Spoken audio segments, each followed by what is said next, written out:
Hello, my name's Adrian Goldberg and welcome to the Byline Times podcast.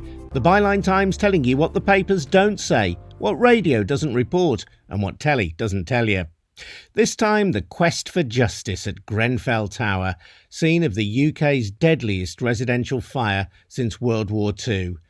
With the second phase of the public inquiry ongoing, I'll be asking what lessons we've already learned, not just about the fire itself, but more broadly, what it tells us about life in the UK today. I'm joined by a local resident turned campaigner who witnessed the blaze. It was just complete chaos. I mean, we stayed till about 7:30 in the morning.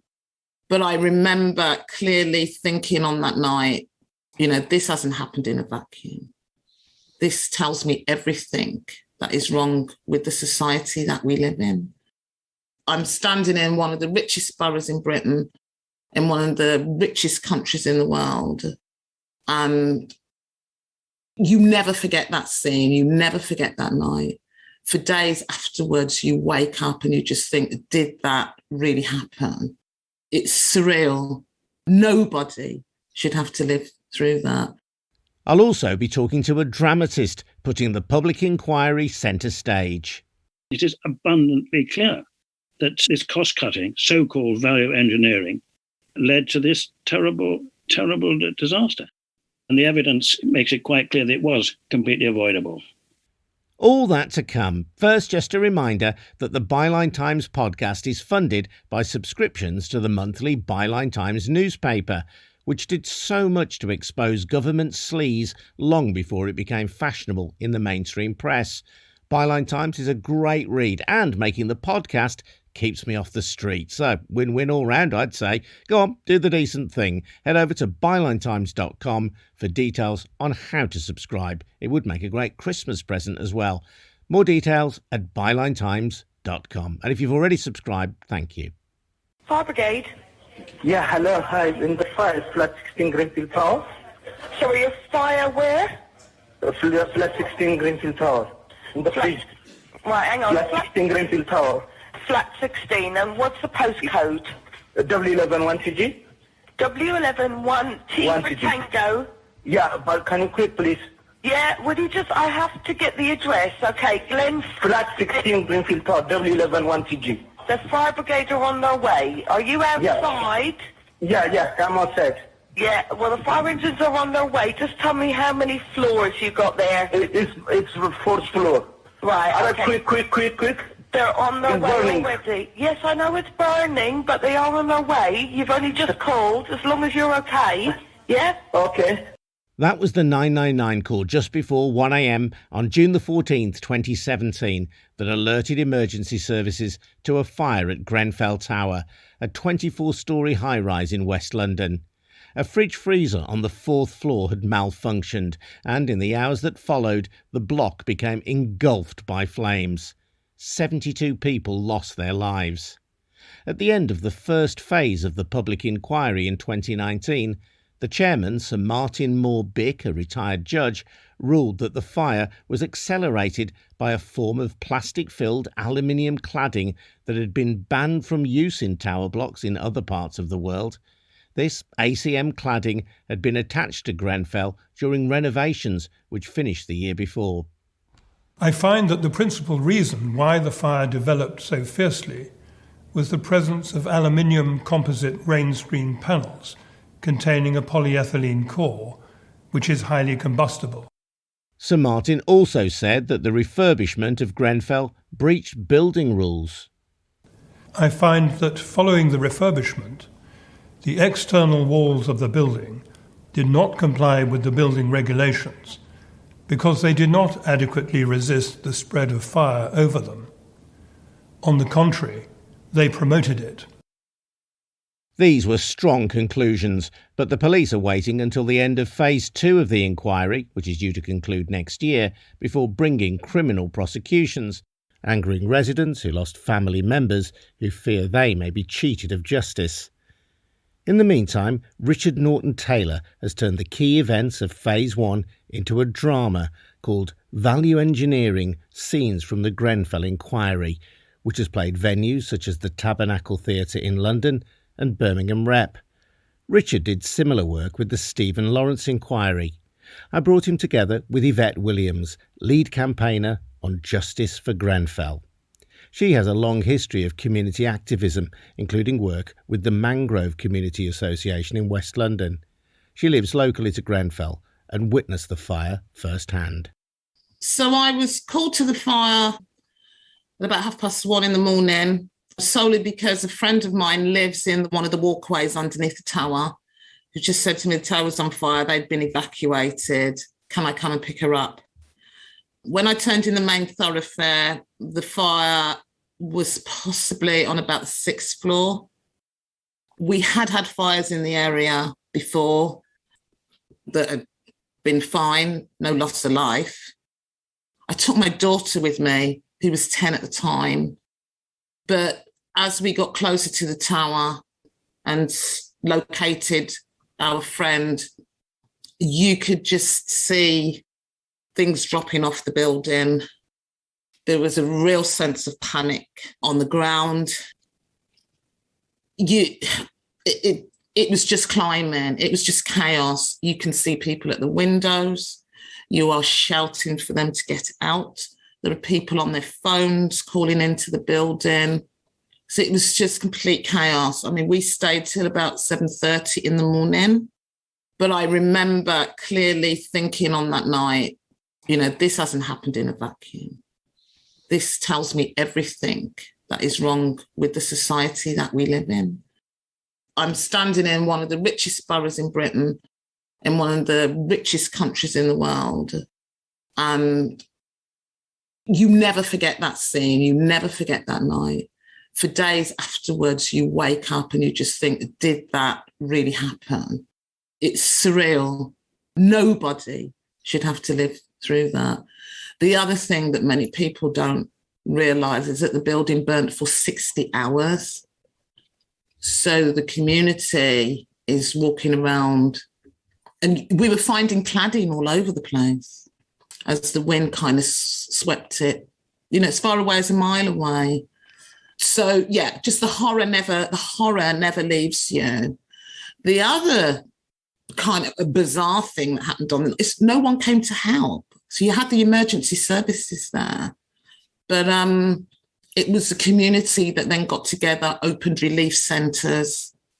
The great British public then start sending in, donations, clothes, nappies.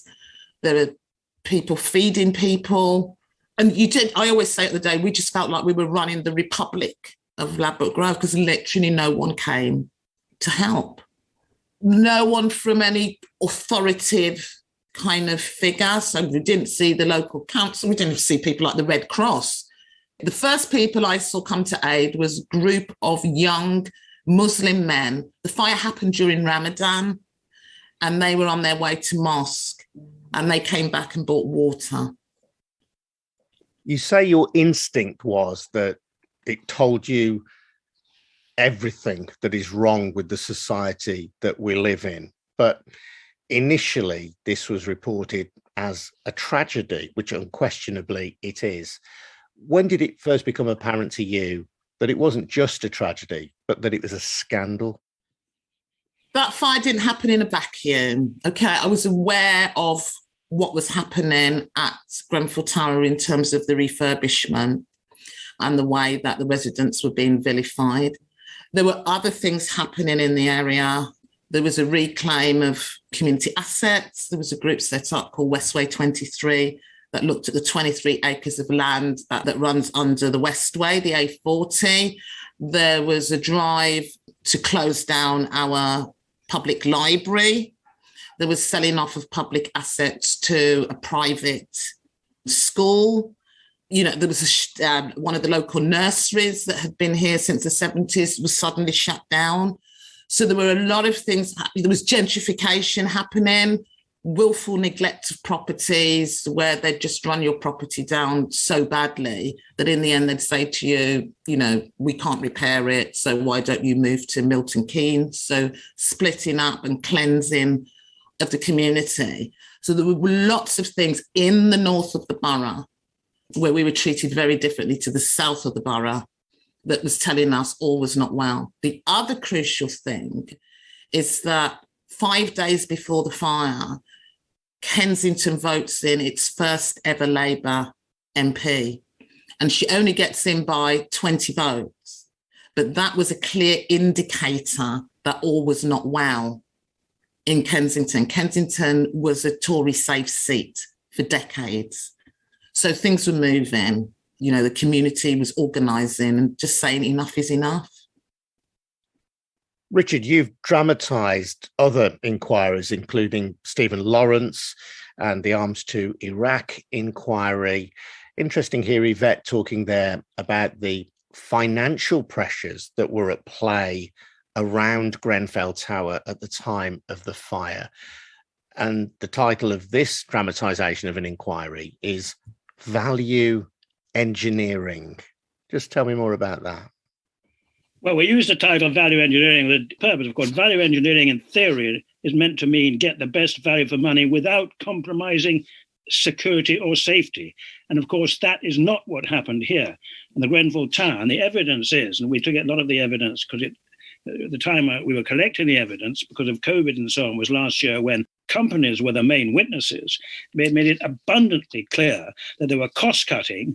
They blamed everybody else. They won't pass the buck to another person. But the key thing is cost cutting and bagging money, defrauding fellow companies and indeed the borough. The borough and the tenants management organisation, which was effectively the landlord of Grenfell Tower, didn't mind about that. And they were also blaming austerity, of course, and deregulation. But the theme running through it is basically getting as many bucks as they could and do this thing as cheaply as possible with the results that we've seen. And deviling into this, and quite a lot of devils in the detail. I mean, you know, you get a first-class honours degree in cladding, I say sometimes, because you've got to look at some of the technical thing. And of course, they tried to cover their tracks by saying it's all terribly complicated. But it was a disaster. It's a disaster waiting to happen, to use a cliche, but it's just very, very true in this tragic, tragic case. And it was completely avoidable. And in answer to your question, the value engineering, we say it in a sort of a way that is the main attack on them. Traditionally, the construction industry has used that phrase, but here they misused it and they pocketed a lot of money, which they shouldn't have done. And the cladding is at the heart of this, isn't it? The desire to maximise profit, which leads to cladding being attached to the walls of Grenfell Tower, which was not the best cladding from a safety point of view, but which was the best cladding from the company's profit point of view. It was a cheaper cladding. The cladding is at the heart of it, and that's why even now the legacy of Grenfell is tremendous. I mean, many, many thousands of tenants and leaseholders of flats around Britain are affected by this, you know, and the government's in serious trouble about this. Michael Gove, the new minister, trying to do something about it, saying that they shouldn't have to pay all this. The cladding is crucial because they opted for a cheaper cladding. That is a composite material, aluminium rather than zinc, much more expensive cladding. And they knew, or they should have known, and some of the companies did know and some of them didn't because they were kept almost willfully ignorant of fires that had been caused by similar cladding around the world, notably in the Middle East, Dubai and so on, but also a very big fire 2 years earlier, 2009, Lacknall House in Camberwell, South London. Very similar results. The companies involved in Grenfell, and including a lot of the borough officials, hadn't even read the coroner's recommendations after Lacknall House fire, which had very similar characteristics. I mean, the more I delved into this, reading and listening to the evidence, and then sometime afterward in transcript form on the website, it became increasingly clear that this was outrageous passing the buck, and fraud was involved, a kind of corruption, for a British kind of corruption, not overtly, but clearly, and you saw emails between the others, the chumocracy, let's get this company involved, we know of someone who worked with me before, all that kind of stuff. In that sense, I think it is an allegory, as Yvette suggested, of what is wrong with certain elements of British society and sort of subcultures. There are so many lessons to be learned. It really was, and I have to say this, I was surprised. It may have been a dramatic event and a disaster, but are people going to go to the theatre? Are people going to sit down for almost 3 hours or 2.5 hours? And they have been. And the reviews, I must say, have been quite tremendously supportive, including by, dare I say, the right-wing press, like The Spectator. The Telegraph gave it 5 stars. The theatre is, for me, quite a good platform to explain things rather than just, a few hundred words in a newspaper for one day. I think a lot is explained in this piece we did of theatre, and people are learning lessons who didn't know basically what happened in the fire. And that, I think, is what we try and help people to understand that. Yvette, one of the many elements of this tragedy that causes real concern is that two women who campaigned for safety improvements as part of their role in the Grenfell Action Group, this was Mariam El-Ghwari and Nadia Shukair, both died in the fire. They were actually threatened with legal action for raising complaints about the block safety. They were complaining mainly about the refurbishment.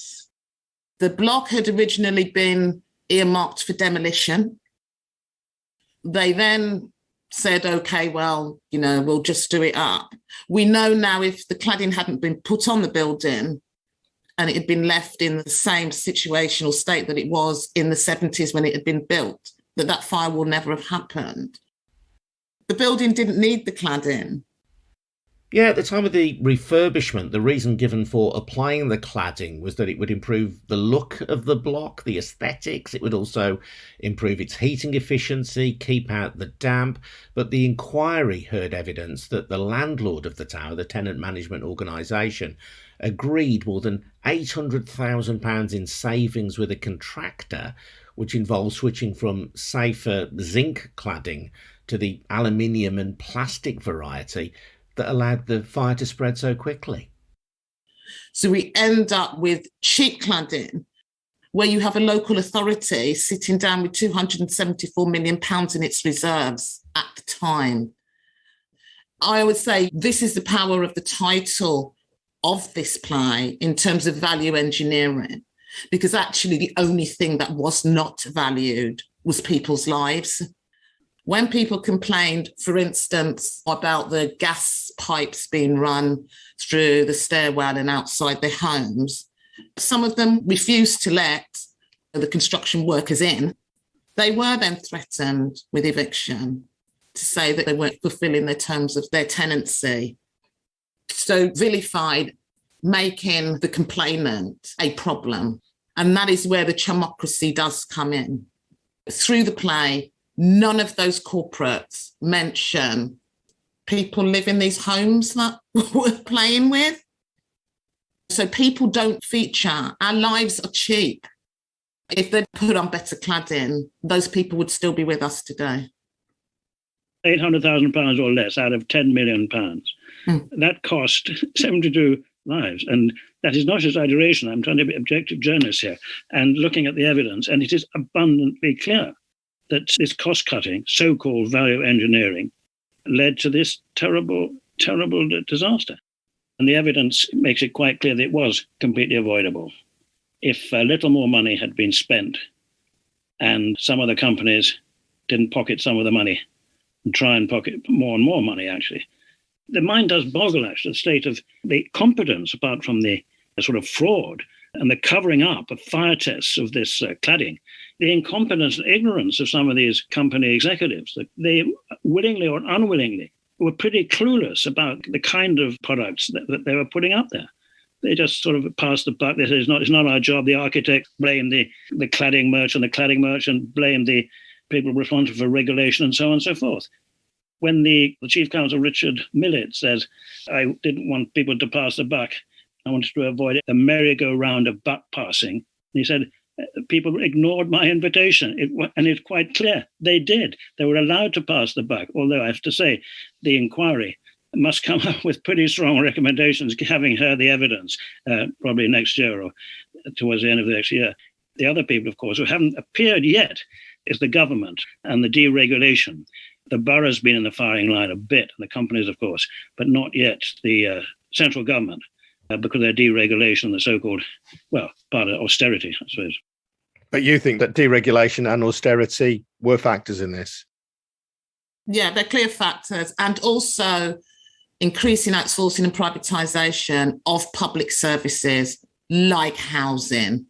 There's a pattern where once they go into private hands, there is a lack of accountability, there's a lack of duty of care, and 72 people pay the ultimate price for that at Grenfell. So I think the outsourcing of public services, not having any kind of really clear regulation or accountability around it, plays a key part.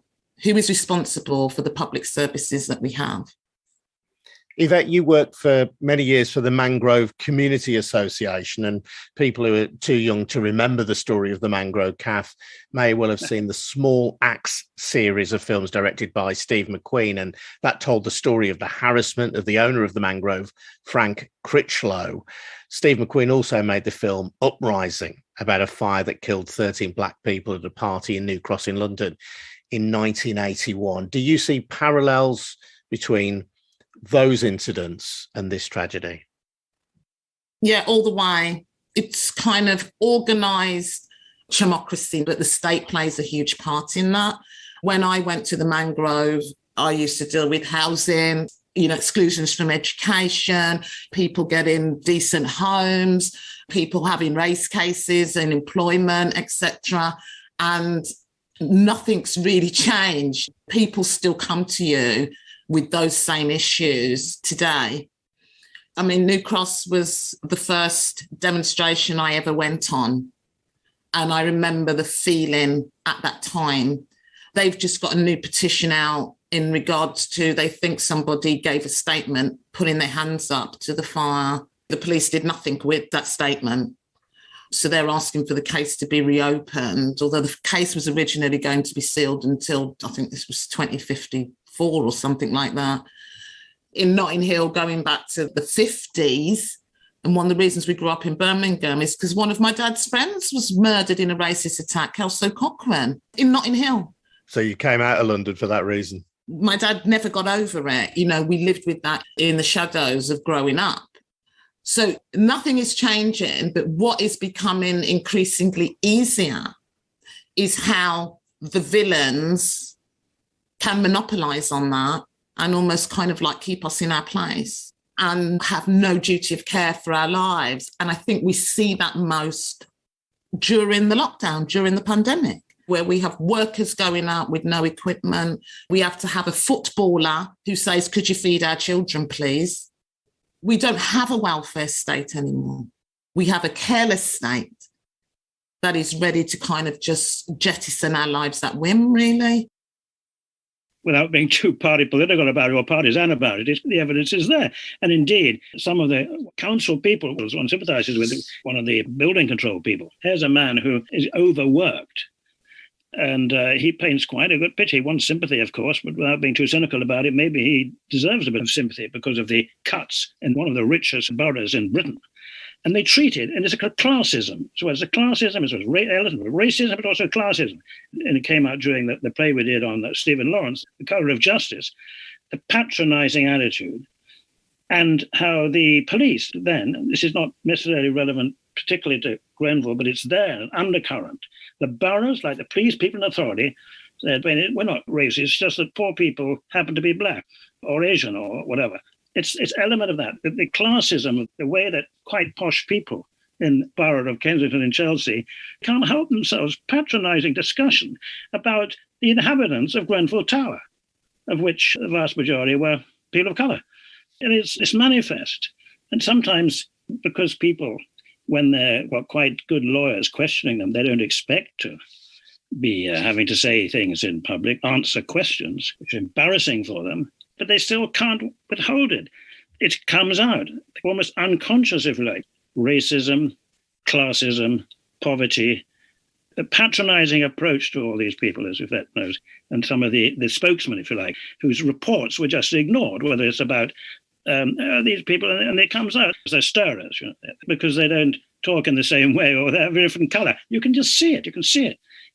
When they talk about particular complaints, which are about no sprinklers, if you like, or the bad ventilators or no ventilators, the lift shafts, the gas pipes, all that stuff. They hear it in the tone. So I dismiss it. Sorry, it's sounding a bit cliche now, but there are posher parts of Notting Hill with their political friends or whatever, or people who are more articulate in complaining and insistent and confident socially, then they would jump up and down the borough. But here, no, we can just forget about all this. What is key to this is there was a consultation around the terms of reference for the inquiry, and they have chosen to leave out race and class as issues that need to be explored. as part of inquiry. The other thing they chose to leave out was the whole social housing piece.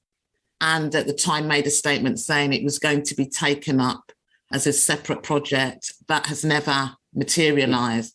So the actual key things that impact our life the most, that play such a key role in what happened at Grenfell, they are choosing not to explore. Tell me how you think race and class played into this. Look at the pictures of the 72 who died. Look at the makeup of those people who were living in Grenfell Tower at the time, the former residents. Look at statistics up and down the country. I think the last thing I read is 44% of those that live in tower blocks are likely to be black and brown.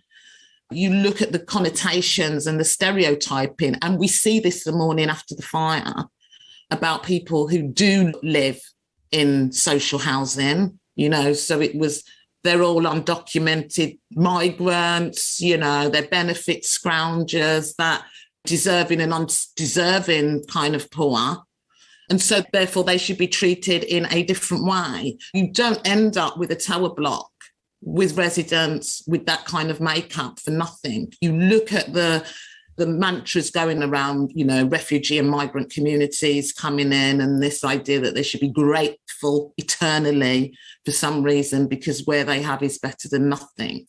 So that's so stark that you cannot say that race and class does not play a factor in what happened. And the fact that it's not being explored means that nothing will be reported on or recommended on or found on. So we won't move on. Society won't move on. We've got to face these things. Where then, Yvette, does the quest for justice for Grenfell go next?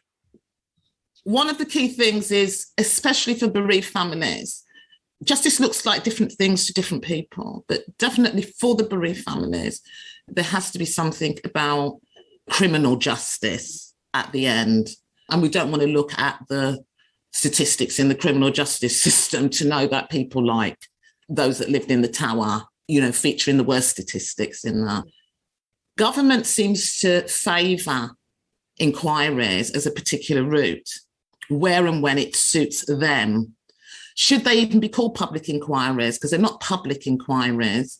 They're only public because they're open to the public. These are government inquiries. It's a government marking their own homework.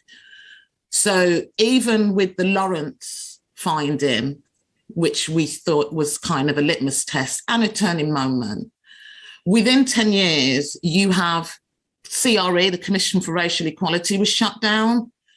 The Equality Act was re-amended. They were put together in the Equality and Human Rights Commission. The Equality and Human Rights Commission pushes the issue of race down to the bottom. And do inquiries bring out all the truth? Well, actually, we know the Lawrence inquiry didn't do that, because then they find out a decade later that they were actually being spied on while they were campaigning. Governments favour inquiries where it suits them. Grenfell's criminal investigation has been put back until after the inquiry. They cost a lot of public money. Governments appoint the judges. But at the end of the day, and we see this with the recent Hillsborough verdict, where the judge says they are not a legal entity. Therefore, the government has no legal requirement to take on board public inquiry findings or recommendations. And perhaps if they had done that with Lakanal House, Grenfell perhaps wouldn't have happened. So we're paying a lot of public money, and very few, if any, public inquiries find against the government of the day. Where does the quest for justice go from here, in your view, Richard? I'm slightly more optimistic than Yvette, maybe, on this one, partly because of the amount of evidence in the public. And it's people like Yvette and me and others, maybe to persist and echo this and repeat the evidence when they think public inquiry is finished. There will be a Metropolitan Police criminal investigation. Well, it's going on now. I mean, I'm astonished if there wasn't some criminal prosecution, even though the individuals have been protected, as they have been in other public inquiries, from self-incrimination. So what they say in answer to questions in the inquiry, that can be used against them in future, but other information, documentation, which is intra-company outrageous communications in emails between the different companies where they said, joking about lying about safety issues, all that stuff must come out again, even though not, in particular, out of the judge and the public inquiry next year, when he announces his conclusions preliminary next year. But there's a legacy of this. It affects also a lot of other people, and maybe a million tenants around Britain because of Grenfell, because of the lack of safety. People in Manchester and wherever will say, we're in trouble now, serious practical problems because of the outrageous, fraudulent, penny-picking, dangerous activities of companies and one of the richest boroughs in Britain in Grenfell. I hope that lessons have been learned. I take Yvette's points about past inquiries and certainly Stephen Lawrence, which I was involved in, and of course the police keeping the evidence they have under wraps. I don't know. I think in this, I'm slightly more optimistic about Grenfell because of the legacy. Yvette, what difference do you think Richard's play can make to all this? I just think this play has been absolutely brilliant, especially in terms of keeping what happened at Grenfell in the public eye. I think this can be a real moment of change in terms of moving on. The truth is out there. We just need to keep the fight, and we have to have some kind of confidence that the rule of law is so essential to any decent democracy that if nobody is prosecuted at the end of this, or that we just get a couple of things just shoved through, I think it'd be a sad day for Britain. It'd be the worst time ever. Yvette Williams, and before that, Richard Norton Taylor. And we will, of course, keep you updated on all the significant updates in the Grenfell story at bylinetimes.com.